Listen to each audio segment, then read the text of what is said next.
I'm Nora Callahan.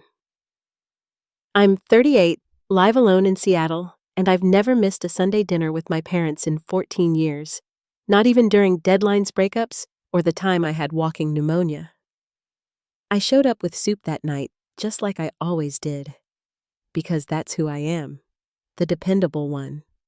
The one who remembers birthdays, brings extra folding chairs, shows up early to set the table, and stays late to help Mom with the dishes. I thought that meant something. I thought it counted. But nothing prepares you for the moment you realize that to the people who raised you, love was just a currency, and you've been overpaying for years without knowing it. The rain had cleared just in time that evening, leaving the streets slick and silver under the street lamps. I pulled up outside my parents' house in Shoreline with a still warm foil container on the passenger seat. Fried rice, Dad's favorite. No peas, extra scallions, the way he liked it since I was 10. I even remembered to pack the little glass bowl he always preferred over paper plates. You don't forget rituals like that, not when they've been your anchor. Their porch light was on soft and yellow, glowing like a welcome sign. I parked a little farther down the drive so Jared could have his usual spot close to the steps. I always did. Small things, invisible courtesies. I balanced the dish in one hand, the bowl in the other, and started up the porch stairs. Third step creaked. It always had. That's when I heard it. She won't say no. She never does. Jared's voice, confident, clipped, drifted through the slightly ajar kitchen window. I froze mid-step. She's got that project in Bellevue, Dad Walter added. Big contract. She's probably sitting on, 180 to 200 grand now? No more, Jared said. Closer to 220 total. If we move fast, it'll look like she volunteered. My hand trembled against the porch rail. I couldn't move, couldn't breathe. Come on, Walter Mom's voice now quieter. She's helped before. The medical bill, the condo deposit, Jared's LLC twice. She even covered our anniversary trip last year. That's exactly why it'll work. Jared cut in. She sees it as love, but it's just family duty. She doesn't have kids, no spouse, no real responsibilities. There was a pause. I could hear ice clinking in glasses, silverware tapping plates. She'll never see it coming, Jared said, and I swear I felt something collapse in my chest. Let her think she's rescuing us. Then Mom, almost whispering, I don't want to lie to her. It's not lying, Dad replied. It's redirecting. Nora's part of this family. That money is part of all of us. I didn't drop the rice. I don't know how. I backed away one slow step at a time. Third step, second, first. The container steamed through the foil, warming my hand like nothing was wrong. In the car, I stared at the windshield, not starting the engine. The porch light still glowed, like nothing had changed. But everything had. I wasn't angry yet. That would come later. Right then, all I felt was a sickening clarity, the kind that makes you realize every memory you thought was sacred might have been staged. I typed out a text to Mom. Sorry, last-minute change. Emergency at work. Rain check. 3 dots. Then a reply. Oh no, but we need to talk soon. Something important. I bet you do, I thought. But instead of going home, I drove. Nowhere in particular. Just away. Past gas stations, lit diners, and apartment buildings that didn't know my name. The rice stayed in the passenger seat, growing cold by the minute. That night, I didn't eat. I didn't cry either. I just stood by the window in my apartment, the city humming below me, and let the realization settle. I wasn't the family's foundation. I was the funding, and starting tomorrow, I would be neither. I didn't go home. I just drove, engine humming under me like a second heartbeat, windshield wipers smearing the city lights into soft, watery streaks. Seattle rain is a strange thing, never dramatic, never angry, just persistent. like the quiet kind of hurt that doesn't yell, but never lets up. I passed Aurora Avenue, the Thai place, where I'd picked up takeout the night Mom had her gallbladder surgery. I'd spent the whole day at the hospital, then drove to their house to drop off dinner because Dad couldn't figure out the online menu. I remember Jared wasn't there. He said he had a networking event. I brought soup. I stayed. I helped Mom into bed. I passed the mall parking lot where I once waited in line at midnight for Jared's birthday gift, an iPad he never really used. He was trying a new consulting business then, and I'd thought maybe this would help him stay organized. It cost me nearly 2 weeks of groceries, but I didn't mind. At the time. And then, strangest of all, I passed St. Elora's church, where my cousin Danielle got married. I'd paid for the cake, $1,200 for a 5-tier fondant monstrosity with raspberry filling and gold leaf. They said the budget had run out, and I had a bonus coming. And you're so good with money, Nora. So I did it. I always did it. Somewhere near the Ballard Bridge, I pulled over. The rain was coming down harder now, tapping the roof like fingers that wouldn't stop. I sat there, both hands on the steering wheel, heart pounding, like I was on the verge of something enormous, like the edge of a cliff you didn't know you were walking toward. They saw me as dependable, but not in the way that meant we love you. In the way you count on a utility, a faucet, a fuse box, a bank account. They didn't come to me because they trusted me. They came because I made things easy, because I never said no. I thought love meant showing up. I thought sacrifice made me good. I thought giving made me worthy. But sitting there in that parked car, listening to the thrum of my own breath, I finally understood the truth they loved, what I did not, who I was. And once I stopped doing, the love would vanish too. And here's the worst part. I wasn't shocked. Somewhere deep down, I'd always known. That's why I worked so hard. That's why I never asked for anything back. That's why I kept showing up with food and gifts, and I've got it covered. I was afraid that if I stopped paying, I'd stop existing. But tonight was different. I didn't cry. I didn't scream. I planned, quietly, sharply, like tracing blueprints in the dark, like an architect drawing the exit before the first crack appears. Tomorrow, I'd start removing every brick they leaned on, and this time, I wouldn't tell anyone I was leaving. By 7:12 the next morning, I was wide awake, though it felt like I hadn't slept at all. The apartment was still dim, only the faint blue light of dawn cutting through the blinds, but my mind was already in motion. I wasn't angry. Not yet. I was surgical. Focused. Like flipping a switch I didn't know I had. If they saw me as a resource, I would act like one, but one that was now off-grid. Laptop open, coffee cold. I logged into every financial account I'd ever had. Checking, savings, my investment portfolio, retirement fund, that old 401k from my first architecture job back in Tacoma. Every one of them. First, I changed all passwords, long random strings of numbers, letters, and symbols I didn't even try to memorize. Then I turned on two-factor authentication. Then I revoked every recovery email linked to shared family backups. I remembered once letting Jared use my email to verify something quickly for a freelance project. I deleted that address. I opened a new checking account at a different bank, one they'd never heard of. Transferred everything down to the last cent. Set up fraud alerts. Froze access to the credit cards my parents once co-signed on just in case. Canceled all auto debits linked to old family accounts. It took 4 hours. By 11:20 a.m., Nora Callahan was no longer financially tethered to anyone. I packed up my laptop, slipped on my raincoat, and walked to the office. I needed air.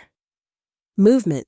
Somewhere normal to process the fact that my entire life had just pivoted on a porch step.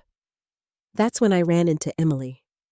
She was poring over blueprints at the long table near the model room glasses halfway down her nose hair, in a knot that always looked like it belonged in a documentary about women who built cities. She looked up and squinted. "Did you sleep in your clothes?" I gave a small smile. "Didn't sleep at all." She straightened. "Tell me everything." We walked to the rooftop terrace, the only place in the building where no one ever asked questions. I told her everything, from the overheard conversation to the spreadsheet I'd begun keeping at 200 a.m., itemizing 5 years of transfers, loan payments, last-minute birthday rescues, urgent wires to Jared. Nearly $220,000. Unreturned. Unacknowledged. Emily listened, arms crossed, jaw tight. When I finished, she exhaled. "I'm going to say something and I need you to not brush it off." "Okay, Jared's not just sloppy, he's dangerous." Back in 19, he was nearly indicted for fraudulent investment disclosures. My cousin works in compliance. Said it was resolved quietly, which usually means money changed hands. I blinked. He never told me. Of course not. You're the parachute. He doesn't tell the parachute he's jumping. The wind picked up around us. I gripped the terrace railing, the cold metal grounding me. "I'm cutting them off." I said quietly. "All of them. No warning, no explanation." Emily nodded. "Good. You're not walking away. You're sealing the door before they burn the house down with you inside." And just like that, the firewall wasn't just digital. It was personal. It didn't take long. By Monday afternoon, my phone began buzzing like a live wire. Calls from Jared, missed calls from Mom, then Dad, then again from Jared. Then came the texts. Jared's first, "Hey, can we talk? It's important." Then more urgent. "Nora, this is serious. I need you to call me back." Then from Mom, "Hi, sweetheart. Just checking in. Can we talk later tonight?" It's about Jared. Family needs to stick together, right? I didn't answer any of them. Not because I was being cruel. Because I was being clear. It was like watching people bang on a door they were so sure would always open until it didn't. And now they didn't know what to do with the silence. On Wednesday, I saw Dad. He showed up at my office building unannounced like he used to in high school when I forgot my lunchbox, except this time he wasn't holding a paper bag and he didn't look like a father. He looked like a man holding a secret that had started to rot in his hands. "Just 5 minutes," he said to the receptionist. I overheard it as I came down the stairs. "I'm her father." I could have walked away. Pretended not to hear. But something in me, pride, defiance, closure, made me walk toward him. "Dad," I said, voice even. "Nora." He looked surprised, like he hadn't expected I'd come out at all. "Do you have a minute?" I nodded and led him out to the bench near the parking lot, away from glass walls and curious eyes. He sat first, elbows on his knees. His hands were shaking. "Jared's in trouble," he started. "I know. He's made mistakes, but the IRS, he could be facing real charges. Jail time. You have to understand it's serious now." I stayed quiet. He glanced at me, then went on. "If he can pay back $50,000 before the investigation moves forward, they'll reduce the penalties to civil fines. He just needs time." There it was. The number, the plan, the assumption. I let the silence stretch before I answered. "So, you want me to transfer 50 grand? "Yes." His eyes softened. "You don't have kids, Nora. You don't have a husband. You're doing well. And Jared, he's struggling. You can afford this." That sentence sat between us like a shard of glass. "I don't have kids," I said slowly, "but that doesn't mean my value is just financial." He blinked. That's not what I meant. It's exactly what you meant. I stood up. I'm not a fallback plan. I'm not the contingency fund for every bad decision Jared makes. Dad looked up at me like he didn't recognize the person standing in front of him. Nora, we're your family. And I was yours, I said. Until you decided I was just a convenient wallet. I didn't wait for his reply. I walked back inside without looking back. And for the first time, I didn't feel like I owed anyone an explanation for leaving. It arrived in a thick manila envelope with a return address from a firm I didn't recognize. At first, I thought it was a mistake, a wrong delivery, a client file misplaced. But when I slid the documents out and saw my name typed clean and bold across the top, Defendant Nora Callahan, I sat down. My legs didn't feel steady anymore. The complaint was surreal. My parents, Walter and Diane Callahan, were suing me, officially, for repayment of what they claimed were personal loans extended during periods of financial hardship. They listed amounts I had given freely over the years: $15,000 for Mom's dental surgery, $20,000 for Jared's failed startup, $6.5 for that furnace replacement in 2018. Each gift now repackaged as a loan I had apparently refused to honor. The final claim, what made me laugh then stop laughing mid-breath, was for emotional distress and damage to their social reputation due to my abrupt and unjustified withdrawal from the family unit. I stared at the paper so long the text blurred. They weren't just trying to guilt me anymore. They were trying to punish me. I pulled out the business card that had been sitting in my desk drawer for almost 2 years. Angela Cross, J.D. Family, Litigation, and Financial Abuse. Emily had slipped it to me after a panel on elder financial protection. She's sharp, Emily had said. Used to work the other side of these cases. Then something changed. Angela's assistant picked up on the second ring. By that evening, I was sitting in her office, clean lines, navy walls, degrees in neat black frames, and a ceramic bowl of peppermint bark I couldn't stop staring at. Angela didn't smile much. She didn't offer small talk. She read the documents in silence, flipping pages like she'd seen this exact story 100 times before. Maybe she had. When she finished, she looked up and asked softly, "Have you documented every transfer? I started a spreadsheet the night I walked away." I said, "Every dollar, every reason they gave, every time they said it was just temporary." She nodded. "That helps." I hesitated. "Do you think we can win?" Angela tilted her head. "They have no case, Nora. No written agreements. No contracts. Just emotional manipulation wrapped in legal posturing." She paused. "But they'll try to drag you through it anyway. That's how people like this operate. They're not trying to win. They're trying to exhaust you." I swallowed hard. Why take this on? Angela sat back, her voice quieter now. 3 years ago, Jared came to me. Wanted to sue a former investor for breach of contract. It took one meeting to know who he was. I turned him down. She looked at me, something unreadable in her eyes. "And then I saw your name and your spreadsheet. And I thought, God, she reminds me of me 15 years ago." She leaned forward, hands folded. "I don't lose cases like this, Nora. And I don't walk away from women who finally decide to stop paying for love." I nodded. For the first time in weeks, I exhaled. Angela didn't ask if I was ready. She simply said, "Bring everything." So I did. 2 file folders, 1 flash drive, a worn notebook I'd started keeping after the first time Jared asked for money and called it a temporary favor.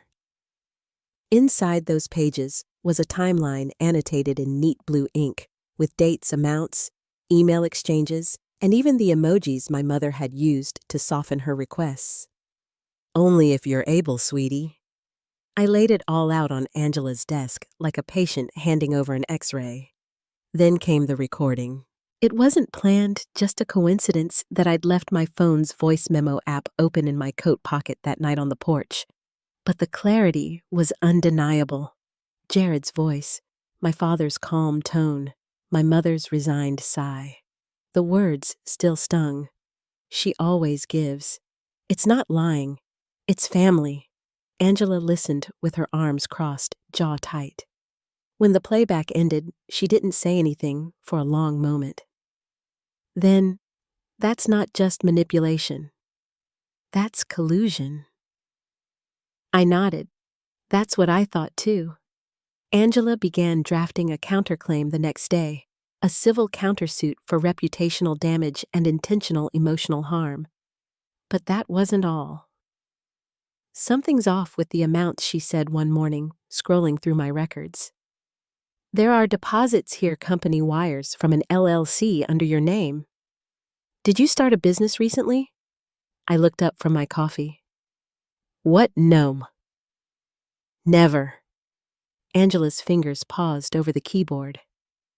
It's called Callahan Strategies, LLC, registered 6 months ago. State filing lists you as the sole managing member. My stomach dropped. She turned the screen toward me. That's your name. Your social. Your signature. I stared at it, unblinking. I never signed that. Then someone did it for you. Jared. It wasn't hard to piece together. While I was wiring him money to cover emergencies, he had been using my identity to legitimize a company one likely used to funnel funds or obscure liability. Angela called in a forensic accountant. Within a week, we confirmed that Callahan Strategies LLC had received over $30,000 in unexplained wire transfers, some from overseas accounts. It was a shell, a front, and I was its puppet face. Angela leaned back in her chair, her voice like steel wrapped in velvet. We're no longer just defending you, Nora. We're building a fraud case. He implicated you without your consent. That's a felony. I didn't speak. My hands were cold. Angela continued. I'm filing a motion to compel a full financial audit of Jared's assets and company records. If he pushes this to court, he won't just lose. He'll bury himself. I looked at the blueprint she'd started to sketch on the whiteboard. Names, dates, arrows, red underlines. This wasn't a family tree. It was a map of a crime scene, and I was no longer the bystander. I was the witness. And this time, I had receipts. The verdict came on a cloudy Thursday, the kind where the sky sits low like it's listening. 2 years probation. 6 months under financial supervision.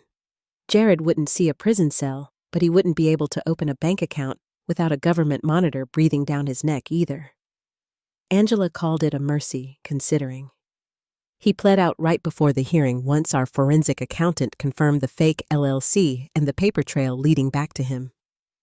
His lawyer tried to paint it as a misunderstanding between siblings. The judge didn't buy it. You used your sister's name to avoid tax scrutiny, he said. This isn't family tension. This is fraud. The counterclaim never even made it to court. Once Angela filed notice of intent, their side folded. Quickly. Quietly. The suit against me was dropped with a single-page motion. No apology. No statement. Just silence. Like the kind that settles after something breaks too loud to fix. I thought I'd feel triumphant. I didn't. Just clean. Then came the letter from the county registrar title reassignment. The Callahan family house, built by my grandfather in 1954, was being repossessed. Jared had used it as collateral in a shady investment round, and when the state froze his assets, everything tied to his name got swept up, including the house.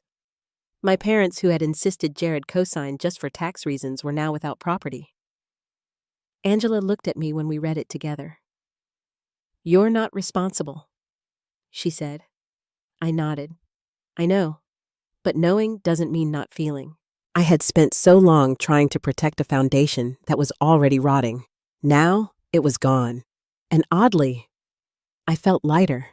It was around that time Elias Morgan, the VP at our architecture firm, asked if I had a moment. He didn't waste time. We're opening a design hub in Singapore. Sustainability first mixed-use development waterfront property. We need someone who can lead with vision and clarity. He paused, then smiled. You've been carrying that blueprint quietly for years, Nora. I think it's time we let you build it. I didn't answer right away. I walked home that evening along the docks, let the sea air sting a little, let the wind remind me that motion wasn't something to fear. That leaving wasn't the same as running. That night, I emailed Elias back I'm in. It felt simple, but inside, I knew what it really meant. I wasn't just starting over. I was no longer orbiting a house that called itself home, but never really was. I wasn't fixing anymore. I was flying. And this time, the blueprint wasn't written for anyone else.